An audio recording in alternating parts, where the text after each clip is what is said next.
இங்கேயே வீடு எடுத்து உங்களோடய அவர் தங்கி இருக்க போகிறார். யாரும் எதுவும் பயப்படாதீங்க. அவர் சென்னையில இருக்காங்கன்னு எதிர்கட்சிகள் குழப்புவாங்க.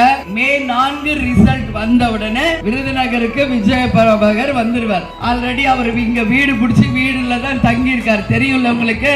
அந்த 3வது நம்பர் பட்டனுக்கு வாய்ப்பு தந்து வெற்றியை தர வேண்டியதுதான் உங்களுடைய வேலை. நான் நாளைக்கு ஒரு நாள் தான் இங்க இருக்கேன் விஜய பிரபாகருக்காக. நாளை மறுநாள் விருதாசலம் செல்கிறேன். அவரை உங்களிடம் நம்பி நான் கொடுத்துட்டு போலாமா, விட்டுட்டு போலாமா? இந்த தொகுதியிலே அவர் உங்களுக்காக கொடுத்துட்டு போகவா? நான் ஒரு அம்மா தான். இங்க எத்தனை அம்மாக்கள் இருக்கீங்க, அவரை பார்த்துக்குவீங்களே. நீங்க எல்லாம் அவரை பார்த்துக்கங்க. உங்களை நம்பி விஜய பிரபாகரை உங்கள் கைகளிலே ஒப்படைக்கிறேன். வெற்றி கூட்டணியில நீங்க இருக்கும் போதுதான் அந்த அரசாங்கம் வழங்கும் திட்டங்கள் எல்லாம் ஒரு எம்எல்ஏவாக உங்களுக்காக உங்கள் வீட்டு பிள்ளை விஜய பிரபாகர் அவர்கள் நேரா வந்து அவரே உங்களுக்கு கொடுப்பார். 8000 ரூபாய் கூப்பன் என்னன்னு தெரியல உங்களுக்கு எல்லாம். உங்க வீட்டுக்கு வேண்டி எல்லாமே நீங்களே வாங்கிக்கலாம். அந்த 3வது நம்பர் பட்டனுக்கு வாய்ப்பு தந்து வெற்றியை தர வேண்டியதுதான் உங்களுடைய வேலை. 4ஆம் தேதி மே 4 ரிசல்ட் வந்த உடனே விருதுநகருக்கு விஜய பிரபாகர் வந்துருவார். இங்கேயே வீடு எடுத்து உங்களோடய அவர் தங்கி இருக்க போகிறார்.